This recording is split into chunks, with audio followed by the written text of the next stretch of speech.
오늘 말씀 제목은요, 처음부터 주셨지만 우리가 잃어버린 단어입니다. 처음부터 주셨지만 우리가 잃어버린 단어.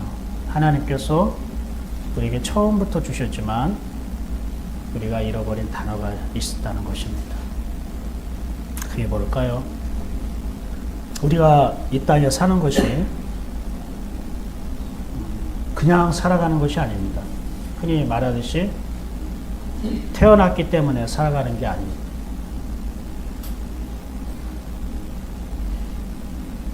그 말은 하나님이 우리를 이 땅에 보내실 때에 우리는 이렇게 표현하잖아요. 하나님이 보내셨다라고 표현하잖아요. 그렇죠? 여러분 이 말에 동의가 됩니까? 하나님이 나를 이 땅에 보내셨다. 이렇게 생각하는 거예요. 자기 인생을 이렇게 생각하는 것과 그냥 태어났으니까 사는 거지. 다들 그런 거 아니야? 라고 생각하는 거는 출발도 다르지만 결과는 더욱더 다르게 됩니다. 그러니까 출발도 다르고 결과도 다르다는 거는 그 매일 순간순간 살아가는 삶의 내용도 다르다는 뜻이겠죠. 그렇죠? 그래서 제가 여러분에게 물어본 겁니다. 여러분은 그냥 이 땅에 태어난, 다른 사람도 태어난 존재라고 생각해서 그냥 살아가는 것인지, 하나님이 이 땅에 나를 보내셨다고 생각하는 것인지. 아마 이거에 따라서 오늘의 듣는 말씀에 어떠한 영향을 받는지도 달라질 것이라고 생각을 합니다. 우리가 이 땅에 살아가는 건 그냥 살아가는 게 아닙니다. 하나님께서 우리를 이 땅에 보내셨기 때문에 살아가는 것입니다. 그럼 하나님이 이 땅에 보내셨다는 것은 어떠한 목적, 어떠한 목표가 있었기 때문에 보내셨겠죠? 여러분이 보낸다라는 말을 할 때에는 아무런 의미 없이, 목적 없이 그냥 보내진 않습니다. 편지 한 통을 보내는 것도, 그렇죠? 사람을 시켜서 누구에게 보내는 것도 분명히 목적과 목표가 있기 때문에 보내는 일을 하고 있는 것입니다. 하나님이 우리를 이 땅에 보내셨다는 것도 마찬가지입니다. 하나님도 어떤 목적과 목표를 가지고 있기 때문에 그래서 우리를 이 땅에 보내신 거예요. 그렇기 때문에 정말로 지혜로운 인생은 하나님이 나를 보내신 그 하나님의 목적이 무엇인가를 알 때에, 그 하나님의 목적을 내가 만날 때에, 깨달을 때에 내 인생의 방향이 분명해지고 내 인생의 목적도 뚜렷해지는 것입니다. 근데 사람들이 인생 살아가는데 방향을 잃고 방황하거나 인생의 목적, 목표를 잃어버리고 그래서 아무런 의미 없이 마치 살아가는, 그냥 태어났으니까 사는 거지. 돈 벌고 먹고 자고 자녀 키우고 그러면서 그냥 살아가는 것이지 인생이 뭐 별거 있냐라고 생각하는 것과는 큰 차이가 있습니다. 누구나 사람은 사실 개인적으로든 아니면 가족 공동체적으로든 목적과 목표가 있죠. 여러분이 일하는 직장에서도 그 목적이 있죠. 회사가 추구하는 목적, 목표. 그거에 의해서 여러분이 거기서 일하는 거잖아요. 자영업을 하는 사람도 개인의 어떠한 사업을 하면서 목적이고 목표가 있잖아요. 그것을 우리가 추구하며 따라가는 거예요. 그뿐만 아니라 내 개인의 인생에도 목적이 있을 것입니다. 그래서 그 목적, 나의 인생의 목적을 이루는 것이 가장 큰 기쁨으로 아마 알 것입니다. 우리 학생들도 대학이라는 목적과 목표가 있었고 그것이 흡족하게 자기 마음에 들지 않더라도 일단은 1차적으로는 합격한 대학이 있으니까 일단은 자기가 원하던 그 목적과 목표는 이루게 된 것이죠. 그럴 때 우리는 뭔가 기쁨이 있고, 그렇죠? 그럴 때 우리 좀 어떤 안도감을 느끼게 되는 것이에요. 그런데 가만히 생각해 보면 사람이 자기가 세웠던 목적을 이루었을 때에 과연 그 목적을 이룬 기쁨, 성취감, 그 만족이 영원히 지속될 수 있느냐 하는 것입니다. 어때요, 여러분? 여러분은 삶에 있어서 아직 내가 이룰 목적은 있다고 생각할 수 있겠지만 그 전에 내가 어떤 작은 부분 하나의 목적을 이룬 게 있잖아요. 취업, 그리고 뭐 결혼, 출산, 그리고 적금, 여러 가지 있는 게 있을 거 아닙니까? 그런 걸 조금씩 이루어 가셨죠. 그때 이루었으면 뭔가 기쁨이 있었고 뭔가 성취감도 있었겠지만 그것이 지금 여러분에게 어떠한 지대한 영향을 끼치고 있습니까? 여러분의 인생을 새롭게 한다던가 여러분을 정말로 더 풍요롭게 한다던가 사라지지 않는 영원한 기쁨으로 인도하고 있습니까? 그렇지는 않죠. 그냥 그때의 기쁨이고 그것을 목적을 이루었을 때의 잠깐의 만족이었고 성취감이었지 그것이 지금까지 나를 기쁨 가운데 살게 하진 않는 것입니다. 인간의 목적은 바로 그렇다는 거예요. 이것을 비유하자면 마치 마른 장작을 태우는 불꽃과 같다는 거예요. 내가 목적이 불꽃이라고 비유한다. 인간의 목적을 불꽃이라고 비유했을 때에 이 불꽃이 이 마른 장작을 태우는 불꽃과 같다는 거예요. 이 마른 장작을 태워버리면은 이 마른 장작이 다 타올라가지고 재가 되면 이 불꽃이 계속 타오를까요? 안 타오를까요? 안 타오르겠죠. 꺼지겠죠. 인간이 세운 목적, 내가 세운 인생의 목표라는 것은 바로 마른 장작을 태우는 불꽃과 같다는 거예요. 그러니까 이 불꽃이 확 타오를 때에는 정말 희열이 있고 기쁨이 있고 환희가 있었지만 그 마른 장작이 잿더기가 됐을 때는 그 목적과 목표가 이루고 났을 때에는 그 불꽃이 여전히 활활 타오를 수 없더라는 거예요. 그럴 때는 우리는 어떻게 해요? 활활 타오르는 불꽃을 볼 때는 감상에 취하기도 하고 참 즐겁기도 하고 행복하기도 했지만 그 마른 장작, 다 타다버린 마른 장작, 시커먼 잿더미를 볼 때에는 어떻게 해요? 공허하기도 하고, 그죠? 허탈하기도 하고, 허무한 마음이 들어오는 거죠. 이것은 제 얘기가 아닙니다. 성경에 하나님께서 이렇게 말씀해 주셨어요. 고린도전서 9장 26절입니다. 시작. 그러므로 나는 다름질하기를 향방 없는 것 같이 아니하고 싸우기를 허공을 치는 것 같이 아니하니. 사도 바울이 자기 인생을 살아가는데 나는 향방, 방향이 없는 것 같이 아니한다. 분명히 나는 목적이 있다는 거예요. 방향이 있다는 거예요. 세번역에는 이렇게 말하고 있어요. 세번역에는 이렇게 얘기했어요. 그러므로 나는 목표 없이 달리듯이 달리기를 하는 것이 아닙니다. 나는 허공을 치듯이 권투를 하는 것이 아닙니다. 한번 내가 손을 내밀어도 분명한 목적과 목표가 있어서 손을 치는 거지 그냥 허공에다 주먹을 내리는 게 아니고 내가 뜀박질을 해도 목적과 목표가 있어서 뜀박질을 하는 거지 그냥 기분 좋으라고 그냥 달리고 싶어서 그냥 달리는 그런 게 아니라는 거예요. 사울, 하나님을 깊이 만났던 바울, 늘 주님의 음성을 듣고 주님과 동행했던 바울도 분명한 방향과 목적이 있더라는 거예요. 여러분은 어떤 목적과 어떤 방향으로 걷고 있습니까? 그리고 수많은 작은 목적과 목표를 이루어 나갔을 텐데 그 뒤에 여러분은 얼마나 달라지셨습니까?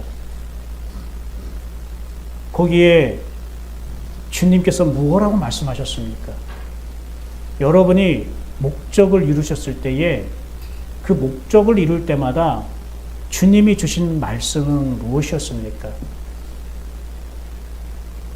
왜 제가 인간이 세운 자기의 목적을 이뤘을 때에 그것을 마른 장작을 태워버리는 불꽃과 같다고 비유했냐면 거기에 하나님의 음성이 없기 때문에 내가 무언가를 성취하고 어떤 작은 목표를 이루었을 때에 우리에게 가치 있는 것은 그 목적과 목표를 이룬 만족과 성취감이 나를 복되게 하거나 가치 있고 의미 있는 인생 되게 하는 게 아니라 그 목적과 목표를 이룰 때에 거기에 주시는 하나님의 말씀, 그 속에서 들려주시는 하나님의 음성, 그것이 있기 때문에 그것이 나에게 의미 있고 가치 있는 거예요.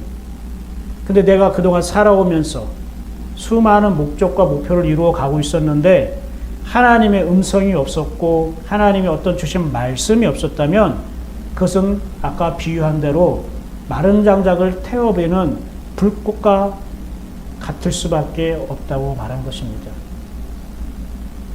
어때요? 지나온 날을 생각해 보니까 그런 것 같습니까? 이런 분의 동의가 됩니까?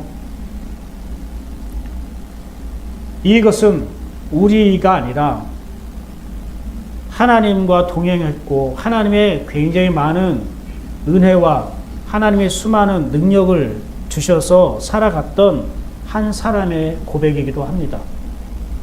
여러분이 다윗의 아들 솔로몬을 잘 아시죠? 솔로몬이 이 세상에 존재하는 모든 왕보다, 모든 사람보다 내가 더 많은 것을 가지고 많은 것을 누리고 내가 많은 것을 내가 행했다고 합니다. 근데 그의 고백은 어떻게 되냐면 이렇게 얘기하고 있습니다. 마지막에 그가 이렇게 고백해요. 함께 읽어볼까요? 전도서 2장 10절입니다. 시작.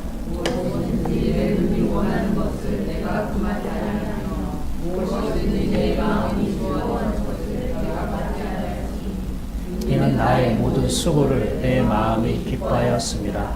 이것이 나의 모든 수고로 말미암아 얻은 몫이로다. 그러니까 내 눈이 원하는 걸 다 했다는 거예요. 내가 세운 계획, 내가 세운 목적대로 다 이루고 살았다는 거예요. 내 마음이 즐거워하는 걸 내가 막지 않았다는 거예요. 여러분이 여가 생활하는 거, 취미 생활하는 거 이런 거 좋잖아요. 와, 나는 근데 능력이 안 돼, 환경이 안 돼, 형편이 안 돼서 내가 그거 하고 싶어도 그런 여가 활동을 하고 싶어도 할 수 없어 라면 아쉽겠지만 내가 그런 환경과 형편이 돼서 마음대로 내가 원하는 취미와 여가 활동을 하고 내가 원하는 목적, 작은 꿈들을 다 이루어가며 살았다는 거예요. 그것을 막을 것이 없다라는 거예요. 그래서 내가 수고하고 땀 흘리고 내가 세운 목적을 이룰 때마다 내 마음이 기뻐했다는 거예요.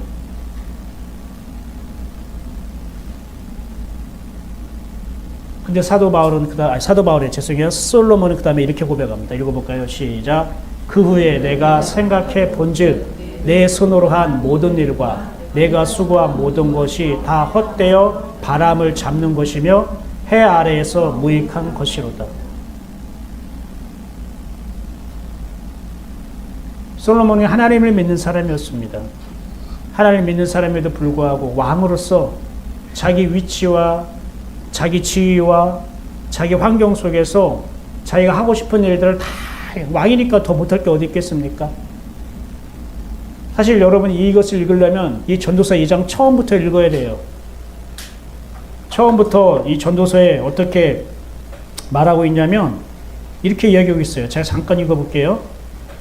내가 내 마음으로 깊이 생각하기를 내가 어떻게 하여 내 마음을 지혜로 다스리면서 내 육신을 즐겁게 할까?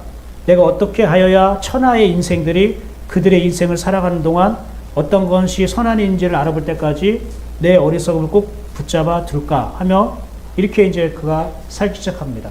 나의 사업을 크게 하였노라. 내가 나를 위하여 집을 짓고 포도원을 일구며 여러 동산과 과원을 만들고 그 가운데 각종 과목을 심었고 나를 위하여 수목을 기른 삼림의 물을 주기 위하여 못들을 팠으며 자기가 여러 가지 하고자 하는 일들을 다 했다는 거예요. 그런데 그 결론은 오늘 11절인 거예요. 내가 생각해 봤다는 건 뭐냐면 깨달았다는 거예요. 하나님 앞에서 깨달아 보니까 내가 그렇게 열심히 나의 목적과 목표를 이루며 내가 원하는 대로 다 누리고 살았지만 내 손으로 한 모든 일과 내가 수고한 모든 것이 다 헛되어 바람을 잡는 것이며 해 아래서 뭐라고요? 무익한 것이로다 라고 말하고 있습니다.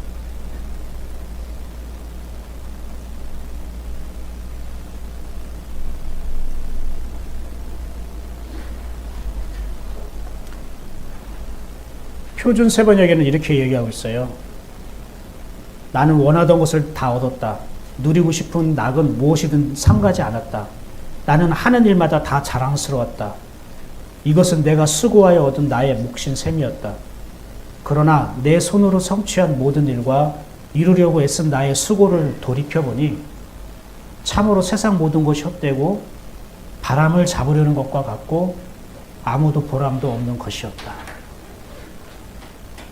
사실 여러분이 이 말씀을 들으면서 이렇게 이 말 고백, 솔로몬의 고백에 동의되어지고 이 솔로몬의 고백처럼 나 역시 그러합니다 라고 시인할 정도가 된다면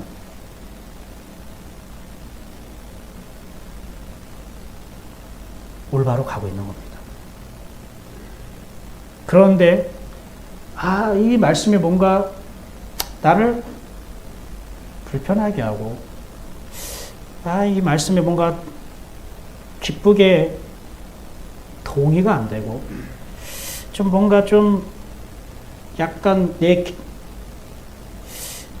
마음이나 좀 기운을 좀 빼게 하고 그렇게 여러분이 생각되어지고 반응한다면 하나님이 나를 보내신 그 목적과 내가 이 땅을 살아가는 그 목적은 서로가 다르다는 뜻입니다.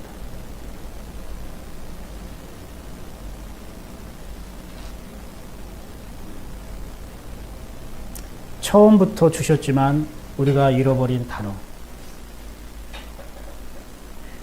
오랫동안 잃어버려서 오랫동안 사용되었지 않았던 그 단어. 그래서 왠지 내 삶과는 무관하다고 여겼던 그 단어. 나와는 어울리지 않다고 생각하는 단어. 그러나 하나님을 만나면 그 단어가 회복되고 더 기쁨으로 내 삶이 풍요로워지게 하는 단어. 그 단어는 바로 오늘 본문에서 예수님께서 말씀하신 영광이라는 단어입니다. 영광이라는 단어입니다. 여러분은 이전까지 인생의 목적에 대해서 계속 말씀을 진행하다가 갑자기 우리가 처음부터 잃어버린 단어 그 영광이라는 딱 꺼냈을 때에 뭔가 매치가 안 되는 내재적으로 어울리지 않는 연결되지 않는 매치가 되지 않는 그러한 말씀이라고 생각할 수도 있을 것입니다. 그렇죠? 왜냐하면 영광이라는 것은 굉장히 신앙적이고 굉장히 종교적인 언어에 속하고 그동안 내 삶의 목적, 하나님이 나를 이 땅에 보내신 어떤 목적을 생각하고는 전혀 이것이 어울리지 않다고 생각하기 때문에. 그런데 영광이라는 단어는 여러분을 향한 하나님의 목적입니다. 이게 하나님의 목적입니다. 하나님이 여러분을 이 땅에 보내신 목적은 뭐 때문에라고요? 영광 때문입니다. 하나님께서 영광스럽게 하기 위해서 여러분을 이 땅에 보내신 거예요. 그런데 여러분 이 영광이라는 단어와 함께 여러분의 인생의 목적을 생각하고 계셨나요? 하나님이 영광스럽게 하는 것이 나를 이 땅에 보낸 목적이라고 했는데 나는 하나님이 영광스럽게 한다는 그것을 내가 항상 간직하면서 생각하면서 그러면서 이 인생을 걷고 있나요? 그렇지 않을 것입니다. 그렇지 않았을 것입니다.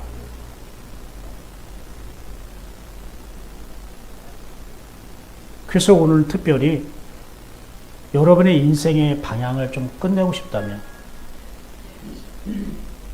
삶의 정리가 되지 않고 너무나 막 이것저것 다 섞여 있어서 부산스럽고 뭔가 흐트러져 있고 그래서 뭔가 명백하고 뚜렷한 길을 걷지 못하고 있다면 더욱더 오늘 말씀이 여러분에게 주님의 음성이 불꽃처럼 각인되어지기를 축복합니다.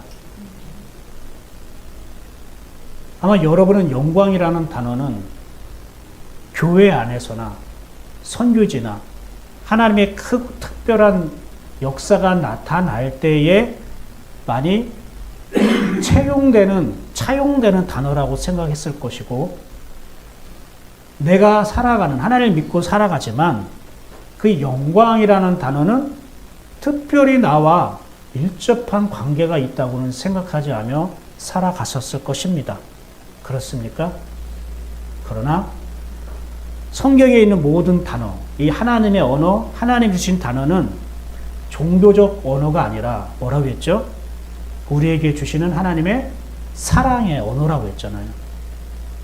우리가 날마다 생활 속에서 누리고 그리고 맛볼 수 있는 단어가 성경 속에 있는 하나님의 언어들이라는 거예요.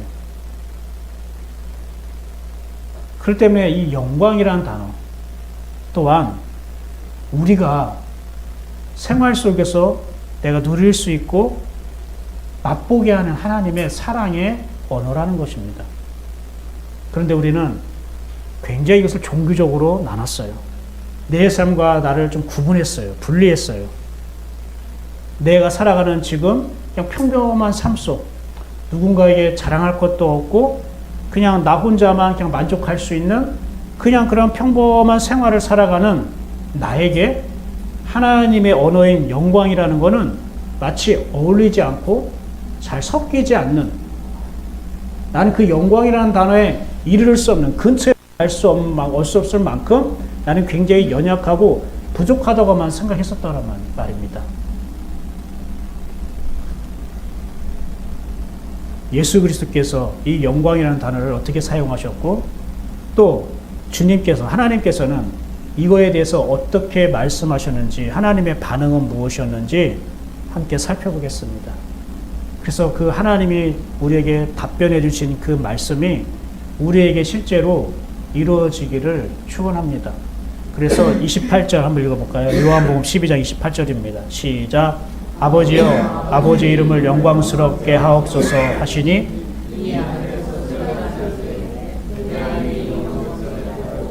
또다시 영광스럽게 하리라 하시니. 이 장면은 사랑하는 형제 나사로가 죽고 나서 예수님이 제자들과 함께 그 지역에 와서 이 나사로를 죽은 자 가운데 살리시죠. 그리고 나서 쭉 이어지면서 그때부터 이어지는 예수님의 말씀의 한 가운데입니다. 그리고 예수님께서 여러 바리새인들과 유대인들 앞에서 자신이 이제 곧 죽어야 할 때가 가까이 오는 때가 느껴진 겁니다. 즉 마지막 유월절, 예수님이 3번 유월절을 지내셨는데 그 마지막 3번째 유월절을 두시고 이제 내가 십자가를 지어야 할 때가 왔구나라는 것을 하나님께서 말씀을 하십니다. 그리고 나서 예수님이 자기가 왜 십자가를 지어야 되고 자기의 십자가의 죽음이 어떤 의미가 있는가를 설명한 것이 바로 28절부터입니다. 그래서 예수님이 말씀하시는 거예요. 아버지의 이름을 영광스럽게 하옵소서. 영광스럽게 하옵소서. 이게 예수님의 소원이었어요. 지금 자기는 십자가의 그 고난의 길을 걸어가야 되는데 예수님의 마음과 목적은 하나님 아버지의 이름이 영광스럽길 원합니다. 그런데 하나님이 이 말을 듣고 말씀하셔요. 내가 이미 영광스럽게 하였고 또 다시 영광스럽게 할 것이다. 여러분, 이 말이 뭘까요? 영광이라는 말이 이렇게 3번이나 나왔는데 이 영광이란 말, 영광스럽게 한다는 말을 알아야 예수님과 하나님의 이 대화가 무슨 의미인지 우리가 알 수 있지 않겠습니까? 이미 영광스럽게 했다는 게 뭘까요? 여러분, 영광이란 말은 너무나 여러분이 많이 들어서 알겠지만 한번 아는 사람은 대답해 봅시다. 영광은 어떠한 줄임말이라고 했죠? 영화로운 광채라는 뜻이에요. 영화로운 광채. 광채는 무엇을 말합니까? 빛이에요. 자, 빛이 영화롭다는 걸 말하는 거예요. 참, 영화롭다는 건 뭘까? 빛이 있는데, 이게 빛이 나잖아요? 이거 합시다. 빛이 있는데, 빛이 요게 감춰져 있어. 이거는 영화롭다고 하는 게 아니에요. 빛은 감추어서 사람들에게 안 보이기 때문에. 근데 이 빛이, 감추어진 빛이 짠! 나타나가지고 여러분에게 다 비춰지는 거예요. 영향을 끼치는 거라고요. 이걸 뭐라고 할까요? 이걸 영화롭다라고 말하는 거예요. 그래서 영화로운 광채라는 거는 빛이 어떻게 해요? 빛나다라는 뜻이에요. 빛이 비추다. 그러면 성경에 빛이란 건 무엇을 말할까요? 빛은 하나님의 상징이죠. 그죠? 하나님의 비유와 모형이란 말입니다. 여러 가지 하나님을 뜻하는 말씀들이 있어요. 생명이다, 사랑이다, 그죠? 그리고 빛이다. 빛도 하나님 뜻하는 말이에요. 근데 왜 그럼 빛일까? 빛은 하나님이 일하시는 것을 말씀하는 거예요. 다시 한번요. 빛은 뭐라고요? 하나님이 일하시는 것, 활동하는 것. 근데 성경에 일하다는 말이 꼭 몸으로 일하는 거예요. 여러분, 하나님은 영이시기 때문에 안 보이잖아요. 그렇죠? 그러니까 하나님이 어떻게 일하셨고 어떻게 활동하셨는지 잘 모르잖아요. 그래요, 안 그래요? 그래요. 그런데 영이신 하나님이, 육체가 없으신, 몸이 없으신 하나님이 어떻게 일하셨고 어떻게 활동하셨는가를 우리에게 알려주셨으니 딱 두 가지. 하나는 하나님이 말씀하신 게 하나님이 일하시고 활동하셨다는 뜻이에요. 그러니까 지금 만약에 설교자의 목소리를 통해 하나님이 여러분에게 말씀하셨다면 이거는 하나님의 일하심이고 하나님의 활동이겠죠. 아멘입니까? 그러면 이게 뭐라고요? 영광이라는 거예요. 이해가 되십니까? 그럼 여러분은 영광 가운데 있는 거겠죠? 그럼 여러분 지금 영광을 보고 있는 거죠? 영화로운 광채를 지금 여러분이 보고 있는 거 아닙니까? 어떻게 보세요? 이렇게 얘기하니까 영광이라는 단어는 굉장히 나랑 가까운 단어였죠? 그렇죠? 종교적인 단어, 특별한 역사와 능력이 나타나는 곳에 사용되는 게 아니라 하나님의 영광, 주님의 영광이라는 거는 이렇게 일상생활에서 내가 흔히 접할 수 있고 경험할 수 있는 하나님의 사랑의 언어라는 거예요. 제가 괜히 얘기하는 게 아니에요. 하나님은 일하신다는 게, 말씀하는 게 왜 일하신다고 얘기하면 원어로 하나님의 말씀이라는 것이 따바르라는 단어예요. 근데 이 따바르는 단어에는 말씀, 말하다라는 뜻만 있는 게 아니라 일하다, 사건을 발생시키다 이런 뜻도 있어요. 왜요? 하나님의 말씀은 하나님의 일하심이고 하나님의 말씀으로 일하실 때에 어떠한 사건이 일어난다는 뜻이에요. 보세요. 여러분이 하나님의 말씀을 들으면 생각이나 마음에 깨달음이 있고 감동을 받을 때 있고 찔림도 있고 눈물을 흘릴 때도 있죠. 이게 하나님의 말씀으로 여러분에 끼치는 영향력, 그게 하나님의 일하심이고 하나님의 활동이에요. 믿으십니까? 그걸 뭐라고 한다고요? 두 자로? 영광이라고 한다고요. 그러니까 하나님이 영광 받으셨어요? 안 받으셨어요? 하나님이 영광 받으신 거예요. 여러분을 통해. 왜요? 여러분이 하나님의 말씀을 듣고 반응을 했잖아요. 아멘이라는 반응을 했다든지 아니면 몰랐던 걸 깨닫게 해주신 하나님 감사합니다라고 반응했다든지 아니면 뭔가 하나님께서 나의 마음을 만져주셔서 그냥 알 수 없는 눈물을 막 흘리게 해주셔서 하나님께 내 영혼을 가까이 가게 했다든지 그냥 가만히 있으면 그런 일이 일어나는지 아는데 목사님 속에 담겨져 있는 하나님의 말씀을 들을 때에 내 영혼이 내 속에서 그런 일이 일어난다는 것은 하나님의 말씀을 통해 여러분에게 다가가셨다는 것이고 영향을 끼쳤다는 것이고 일하셨다는 거예요. 하나님이 활동하셨다는 거예요. 그래서 여러분이 이렇게 반응을 한 거란 말이에요. 드러난 거라고요. 하나님의 빛이 비친 것을 여러분이 보고 반응을 했다는 거예요. 주님이 말씀하신 영광이 바로 이거예요. 그러니까 하나님은 여러분을 통해 뭐 했던 거예요? 영광을 받으신 거예요. 여러분 뭐 한 게 뭐 있어요? 지금 주님을 위해서. 선교지에 나갔어요? 뭐 복음을 전했어요? 그거 한 거 없잖아요. 근데 하나님은 여러분을 보면서 내가 너를 통해 내가 영광을 받았다라고 말씀하는 거예요. 지금 그렇게 말씀하시는 성령님 음성 안 들립니까? 뭐 지금 저만 듣고 있는 겁니까? 하나님은 여러분이 하나님의 말씀을 받아들이고 그렇게 반응한 걸 보고 내가 너를 통해 나의 영광을 받았도다. 내가 영화로워졌어. 이거라고요. 믿으십니까? 그러니까 지금 여러분은 말씀을 잘 듣고 받아들이기만 해도 하나님을 영광스럽게 하는 것이고 여러분 하나님을 영광스럽게 하는 그 현장에 참여하고 있는 거라고요. 뭐 기가 막힌 기적과 역사가 막 천둥치고 막 번개가 일어나고 지난번에 내가 막 그 말씀 전할 때 대전에 막 지진 일어나가지고 막 했던 것처럼 그런 일이 일어나고 영광이 아닌 거예요. 아시겠습니까? 이 영광이랑은 굉장히 가까운 단어예요. 친밀한 단어고 우리가 날마다 고백할 수 있는 단어라고요. 그런데 이걸 유대인들이 굉장히 종교적으로 권위적으로 특별한 사람만 누릴 수 있도록 어떤 일정의 조건이 있는 사람, 뭐 금식을 하고, 막 기도를 하고, 막 교회를 막 개척하고, 막 이런 사람들만 누릴 수 있는 단어로만 인식하게 만들고, 연약한, 어린아이 같은, 그러한 부족한 심령을 가지고 있는 믿음이 작은 나에게는 그 영광이라는 단어는 너무나 가까이에 너무나 당신처럼 느껴지게 만들었다는 거예요.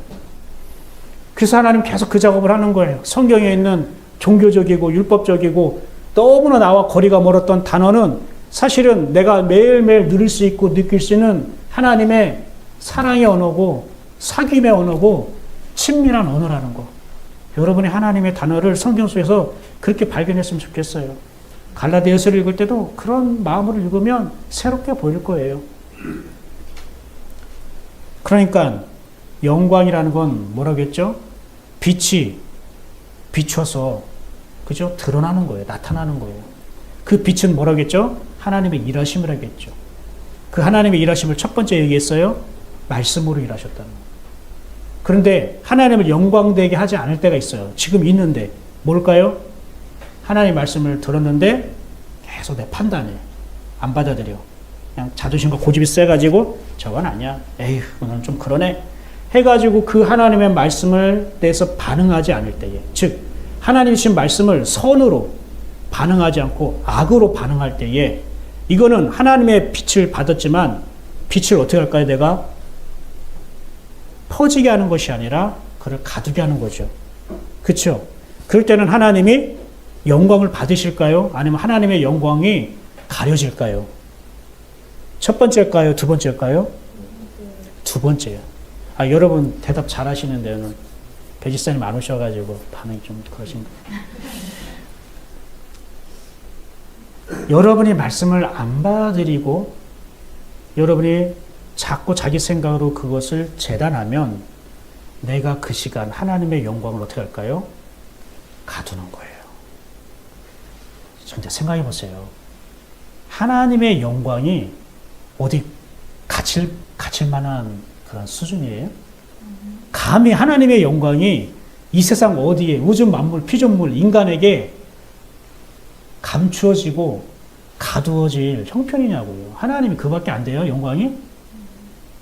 아니잖아요. 근데 하나님은 그렇게 표현하시는 거예요. 너희가 나의 영광을 가리었다. 왜 그런지 아세요? 내가 나를 드러내고 싶어서 그래요. 내가 내 생각을 드러내고 내 목소리를 드러내고 싶은 사람은 하나님의 말씀으로 찾아오셨을 때에 그를 받아들여서 선함으로 반응하지 않고 자기 것으로 반응하거든. 그게 하나님을 영화롭게 하지 못하는 거고 하나님의 영광을 내가 가두는 거예요. 하나님의 영광을 가두는 사람에게 어떻게 하나님의 유업과 약속이 이루어질 수 있겠습니까? 내가 기도하는 것들이 어떻게 하나님께서 그것을 이루게 하실 수 있겠습니까? 내가 하나님의 영광을 가두고 있는데. 그러니까 지금 말씀 듣고 있는 이 시간이 뭐라고요? 여러분이 하나님의 영광을 드러내고 있고 또는 내가 하나님의 영광을 가두고 있고가 지금 분별되는 시간이에요. 갈라지는 시간입니다. 그러니까 하나님의 영광이라는 것은 멀고 먼 그러한 단어가 아니라 내가 일상생활 속에서 아주 가까이 느낄 수 있고 나와 연결된 단어라는 거예요. 옆 사람과 인사합시다. 하나님은 당신을 통해 영광 받으십니다. 이럽시다. 하나님 당신을 통해 영광 받으십니다. 감사합니다. 그리고 또 하나는 첫 번째 말씀이라고 했는데 두 번째는 하나님은 육체가 없다고 했죠. 몸이 없다고 했죠. 영이라고 했죠. 그래서 말씀으로 전해진다고 했잖아요. 그런데 말씀이 아닌 영이신 하나님이기 때문에 그 하나님은 항상 어디에 계시냐면 이걸 잘 알으셔야 돼요. 영이신 하나님이니까 막 이런데 막 돌아다니고 어디에나 막 이렇게 우주 만물 어딘가나 있지라고 생각하면 안 되고 영이신 하나님은 항상 생명 안에 있습니다. 한번 따라해볼까요? 영이신 하나님은 생명 안에 있습니다. 그럼 이 꽃들도 생명이 있죠? 그럼 이 안에 하나님 계실까요? 안 계실까요? 잘 대답하셔야 돼요. 계실까요? 안 계실까요? 계시다고 했죠? 아멘 할렐루야. 이야, 이렇게 반응하는 게 하나님께 영광되는 겁니다. 아시겠습니까? 이 꽃들도 생명이기 때문에 이곳에 하나님 계셔요. 그래서 하나님의 생명이 딱 걷어가면 이꽃은 아무리 햇빛이 있고 비를 많이 맞아도 그냥 사그러지는 거예요. 그러면 바다의 물고기, 하늘의 새, 동물들에게는 하나님의 생명이 있을까요, 없을까요? 있어요. 근데 여러분 이걸 조심해야 돼요. 이걸 범신론이라고 우기는 사람이 있는데 범신론은 이런 거예요. 꽃도 하나님이고 우리 강아지, 고양이도 하나님이고 물고기도 하나님이고 저 새도 하나님이야. 그러니까 잡아먹으면 안 돼. 뭐 이런 식으로 하는 거는 범신론에 치우쳐진 거예요. 범은 신이라는 것은 하나님은 모든 것이 다 하나님이란 뜻이에요. 근데 우리는 모든 것이 다 하나님이가 아니라 살아있는 생명 있는 모든 것에는 하나님의 생명이 있다는 거예요. 그건 무슨 말이냐면 하나님의 생명이 있다는 거는 하나님이 다스린다는 뜻입니다. 아멘? 하나님이 그것을 주관하고 다스리고 주권자이고 창조자이기 때문에 살아있는 것은 하나님의 생명이 있다고 한 거지 이것도 하나님, 저것도 하나님. 그럼 우리는 실수로 밟아가지고 개미를 죽였다면 하나님을 내가 죽였네 이렇게 되는 건데 그러면 우리 신앙의 방향이 엉뚱하게 되는 겁니다. 왜냐하면 실제로 그런 일들이 예전에 있었기 때문에 그래요. 그럼 하나님이 모든 가운데에 생명이 있다는 것은 지금 우리 안에도 하나님의 생명이 있다는 거겠죠. 그래서 하나님을 믿는 사람은 누구냐면 내 안에 하나님의 생명이 있음을 알고 그리고 내가 그 하나님의 생명을 느끼는 것 그리고 내가 그 하나님의 생명으로 살아가는 사람이 하나님을 믿는 거예요. 그렇기 때문에 그 사람이 예배드리고 교회하고 섬기고 전도도 하고 찬양도 하고 기도도 하고 날마다 주님을 향하고 대화하고 그러는 거예요. 그렇게 표현되는 거라고요. 이해가 되십니까? 다시 한번요. 굉장히 중요해요. 신앙의 기본이지만 이게 바탕이지만 이 기본과 바탕을 모르는 사람이 너무 많거든요. 하나님의 생명이 있음을 내가 알고 이거는 말씀을 통해 목회자들이나 성경 교사들이 알려주겠죠. 하나님의 생명에 대해서 하나님의 생명이 내 안에 있음을 알고 알 뿐만 아니라 내가 그것을 이제 느끼는 거예요. 느낀다는 건 뭘까요? 아까 말씀을 통해서 내가 뭔가 반응을 하고 느껴지는 게 있잖아요. 그게 하나님의 생명을 느끼는 거예요. 말씀을 통해. 그 하나님의 생명을 느끼고 생명이라는 거는 생각과 마음이에요. 하나님의 생각과 마음을 내가 느끼고 그리고 이 하나님의 마음과 생각으로 함께 살아가는 것 이게 뭐라고요? 신자, 하나님을 믿는 사람이라고 하는 거예요. 그렇게 하나님의 생명을 느끼고 하나님의 생명으로 살아가니까 이것을 끊어지지 않기 위해서 계속 지속하기 위해서 아니면 더 풍성하기 위해서 우리가 교회에 나오고 예배드리고 기도하고 찬양하고 주님과 대화를 하고 그러는 거라고요. 알겠습니까? 오케이. 잘하셨어요. 그러면 하나님을 믿지 않는다는 건 뭐예요? 내 안에 하나님의 생명이 있다는 거는 어렴풋이 들어서는 알겠지만 그러나 그걸 느끼지 못하고 하나님의 생각과 마음에 관심이 없고 교회는 다니고 기도는 하고 찬양하니까 같이 따라 불러하고 설교하니까 듣기는 듣지만 하나님의 생각과 마음과 상관없이 그냥 그렇게 종교적으로만 살아가고 있다면 그 사람은 하나님을 온전하게 올바르게 믿는다고 할 수 있을까요? 없을까요? 없다는 거예요. 그게 하나님의 생명으로 살지 않는다는 거예요. 하나님의 생명으로 사는 사람은 하나님의 말씀을 들을 때 하나님의 마음과 생각을 느끼게 돼요. 그게 내가 하나님의 생명과 연결됐구나. 내가 하나님의 생명으로 지금 계속 이어져서 내가 살아가고 있구나라고 여러분 안심하시기 바랍니다.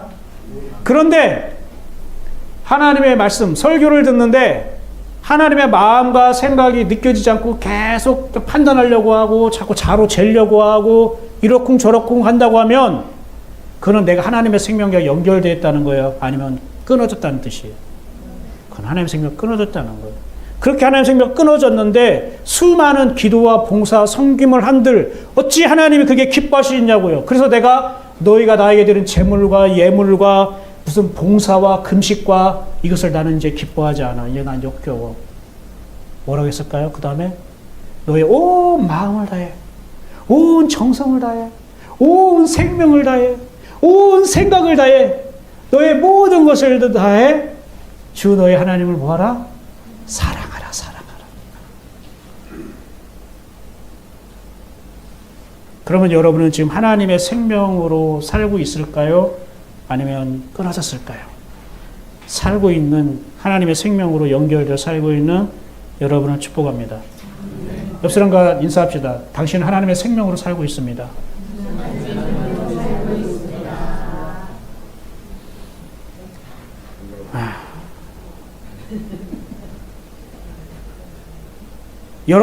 여기까지만 들어도 여러분을 충분히 은혜가 됩니까?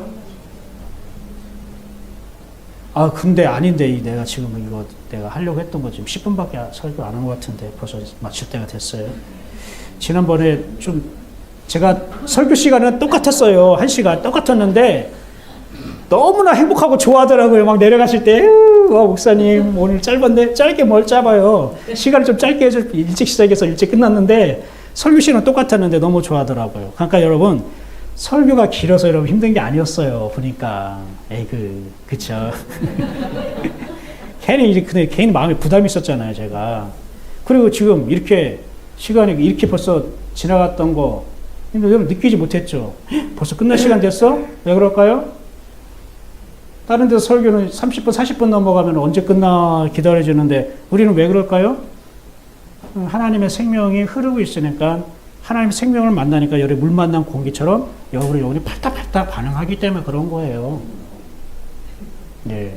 아멘입니까? 아멘. 그런데 지금 예수님이 아버지의 이름이 영광스럽기를 원합니다 했는데 하나님 뭐라고 했어요? 이 부분만큼은 제가 설명을 해야죠. 제가 다음 주에 또 이어서 하더라도 알았죠? 지금 마무리는 좀 해야 될 거 아닙니까? 하나님 뭐라고 대답하냐면 내가 이미 영광스럽게 하였고 라고 돼 있어요. 이미 영광스럽게 했대요. 그리고 또 뭐라면은 또 다시 영광스럽게 할 거야. 여러분 이거 무슨 뜻인지 알까요? 모를까요? 잘 모르겠죠. 근데 이제 영광이라는 단어는 다 표현했잖아요. 하나님의 일하심이 나타난 거예요. 하나님의 말씀하신 것이 나타난 거예요. 하나님의 말씀의 영향력이 나타나고 하나님의 일하심이 활동하심이 나타난 거예요. 어떻게 해요? 하나님이 여러분에게 어떤 마음을 주셨어요. 어떤 생각을 주셨어요. 여러분이 그게 하나님의 마음과 생각인 것을 알고 받아들여서 그대로 따라갔어요. 내 마음, 내 생각은 아닌데 하나님의 마음, 하나님의 생각이라고 생각해서 내가 그걸 따라갔어요. 따라 보니까 어떠한 결과가 있고 어떤 흔적이 나타나네요. 그렇죠? 그걸 뭐라고 할까요? 그걸 영광이라고 하는 거예요. 그걸 영광이라고 하는 거예요.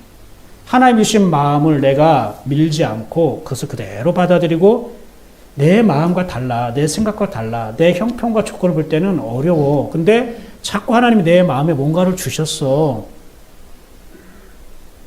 사람들의 눈치도 보여. 뭔가 아닌 것 같아.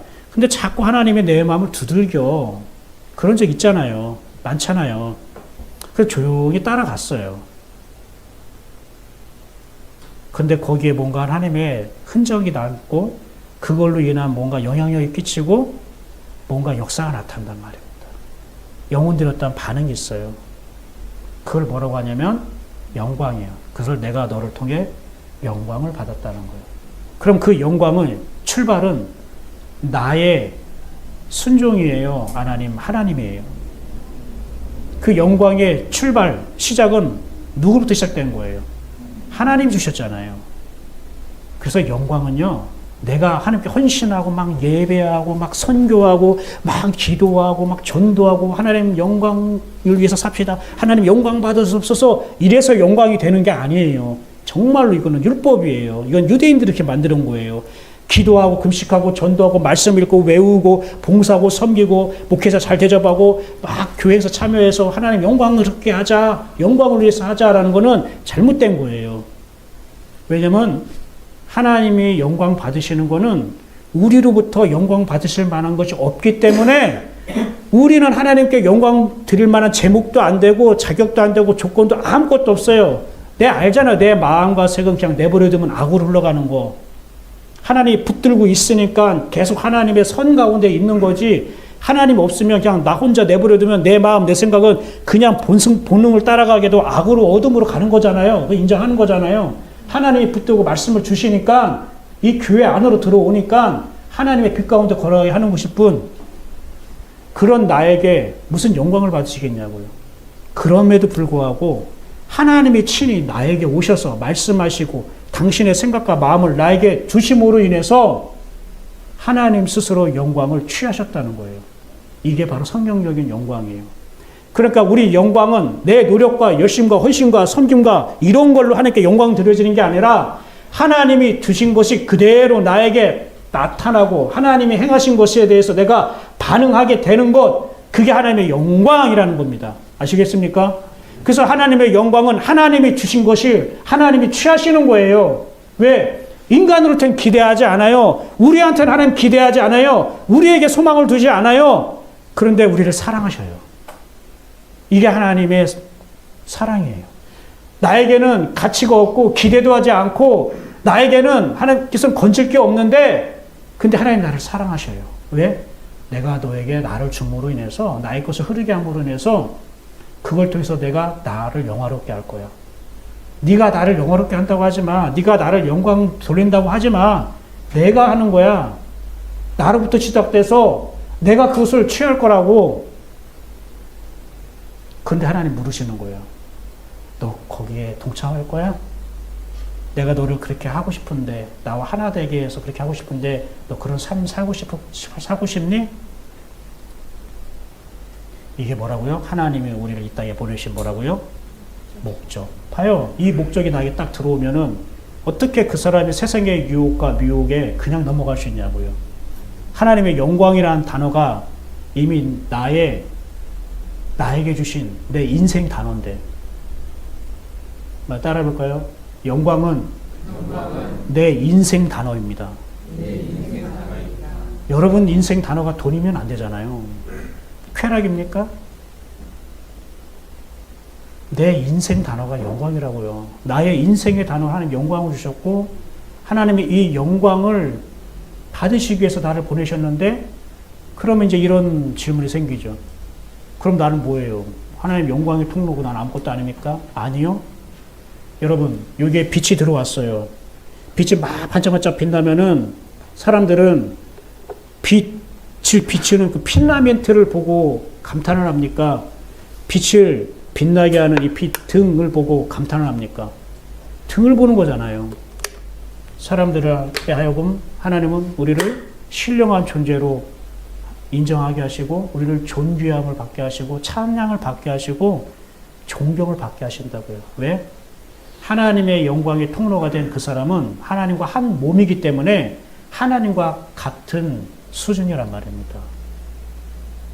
그냥 하나님의 통로, 하나님의 그냥 도구가 아니라, 여러분, 우리는 이런 말 많이 들었잖아요. 우리는 하나님의 통로다, 하나님의 도구다. 아니요. 하나님은 여러분을 통로로, 도구로 사용한 적은 한 번도 없으셨습니다. 하나님은 여러분을 하나님의 도구로, 하나님의 통로로, 다시 말하면 하나님의 수단으로 삼으신 적은 한 번도 없습니다. 근데 우리는 자꾸 그렇게 얘기해요, 목사님들이. 우리가 하나님의 도구다, 하나님의 통로다, 하나님 나를 통해 일하신다. 아니요. 그보다 더한 거예요, 우리는. 더 귀한 가치가 있다고요. 하나님은 여러분을 하나님처럼 하길 원하는 거예요. 하나님은 여러분을 하나님과 같이 되게 하길 원하는 거라고요. 생각도, 말도, 언어도, 삶도 하나님이 하시는 것처럼 하길 원하는 거라고요. 그래서 영광을 주시고 영광을 받으실 수 있는 거예요. 그냥 도구, 통로, 그냥 수단으로 사용하지 않아요. 그냥 하나님과 내가 하나라고요. 한 몸이라고요. 그래서 여론을 볼 때 사람들이 하나님을 보는 것처럼 느껴지고 하나님을 알고 하나님을 느끼게 하는 거예요. 도구는 그냥 사용했으면 목적을 이뤘으면 버리죠. 그렇지 않다고요. 그러니 여러분도 스스로 나는 하나님의 도구야, 통로야, 수단이야 라고 생각하지 마시고 내가 하나님과 한 몸이야. 그래서 우리는 주님의 몸된 공동체라고 하는 거잖아요. 이제 말씀을 정리할게요. 내가 이미 영광스럽게 했다는 거는 이제 내가 예수 그리스도를 통해서 말씀도 하시고 기적도 행하시고 이적도 행하시고 병든 자도 고치시고 귀신도 내어 쫓았잖아요. 이게 다 뭐가 한 거죠? 하나님 하신 일이잖아요. 예수님을 통해. 예수님이 말씀하셨잖아요. 나는 스스로 말하는 것이 없다. 다 아버지께서 나에게 말씀하신 걸 말하고 내가 스스로 행하는 것이 없다. 아버지께서 행하는 것을 보고 내가 그대로 따라간 것뿐이다. 그래서 나를 본 자는 아버지를 보느니라 라고 말씀하신 것은 하나님이 예수님을 통해 뭐 했다는 거예요? 영광을 받으셨다는 거예요. 그래서 내가 이미 영광스럽게 했다는 것은 누구를 두고 한 얘기냐면 예수 그리스도를 얘기했다는 거예요. 그러면은 다시 영광스럽게 한다는 건 누구를 두고 얘기했을까요? 바로 여러분이요. 그 예수 그리스도를 영접한 여러분을 통해서 내가 얘가 예수에게 했던 것 같이 똑같이 내가 너를 통해 그렇게 할 거야 라는 뜻이에요. 이해가 되셨습니까? 첫 번째 찬송이 뭡니까? 주님의 마음을 본받는 자. 그리고 주님을 본받자가 아니라 예수와 같이 되게 하시는 거예요, 하나님이. 근데 우리가 그렇게 고백하는 거죠. 주님을 닮자, 본받자. 나쁜 말은 아니에요. 주님을 본받는다는 게 뭐냐면 예수님이 하나님을 자기에게 모시고 하나님의 말씀과 하나님의 생각을 쫓아간 것처럼 우리도 하나님을 내 마음에 모시고 그렇게 하나님의 말씀과 마음으로 쫓아가자, 따라가자. 이거를 닮자는 거죠. 사랑하는 여러분, 예수님을 통해 하나님께서 영광 받으시고 영화롭게 한 것처럼 하나님은 이제 여러분을 통해 영광 받으시고 영화롭게 하시는 거예요. 그게 내 인생이 하나님 나에게 보내신 목적이에요. 영광이 내 인생의 목적이라고요. 인생 단어라고요. 그렇게 하나님께서 우리와 함께 하시기를 원해서 우리를 부르시고 말씀을 주시고 우리의 기도를 들어주시고 여러분의 문제에 관심을 가져주시고 육적인 영적인 모든 것들을 하나님께서 다스리기를 원하시는 거예요. 우리를 조종하는 게 아니에요. 우리를 괴롭히려고 하는 게 아니에요. 아니 여러분의 꿈과 소원과 목적 있을 거예요. 그거 포기하라는 게 아니에요. 그건 여러분 하나님의 영광 가운데에 하나님께서 어떻게 하실 건가를 물으면서 가면 됩니다. 아시겠죠? 그거는 하나님의 영광에 걷는 길 가운데에 내가 이걸 어떻게 할 것인가를 물으면서 가면 되는 거예요. 근데 여러분 잊지 마십시오. 여러분이 아직까지 인생의 목적과 목표가 없어서 흔들리고 있습니까? 방황하고 있어요? 삶이 너무나 지저분하고 뭔가 섞여 있어가지고 헷갈리고 혼란스럽고 너저분합니까? 그 영광이라는 단어를 잃어버렸잖아요. 이게 에덴 동산부터 처음부터 주셨던 하나님의 단어였는데 우리는 그걸 잃어버렸거든요. 나와 어울리지 않는다고 생각했어요. 너무 많이 내가 사용하지 않았던 단어예요. 그러나 이제는 하나님께서 우리에게 다시 말씀하십니다. 영광이라는 것은 내가 너에게 처음부터 주었던 단어였고 내가 잃어버렸지만 내가 다시 너를 찾게 해줄 것이고 다시 내가 너를 영광이나 나라로 회복하게 할 것이야. 바로 이것입니다. 여러분의 삶에 영광이 있기를 축복합니다. 여러분이 하는 일 가운데 영광이 되어지기를 소망합니다. 하나님을 영화롭고 영광을 받게 하실 뿐만 아니라 여러분의 인생과 삶 모든 것이 영화롭게 되기를, 그 영광스러움이 꽃 피워지기를 주님의 이름으로 간절히 축원합니다.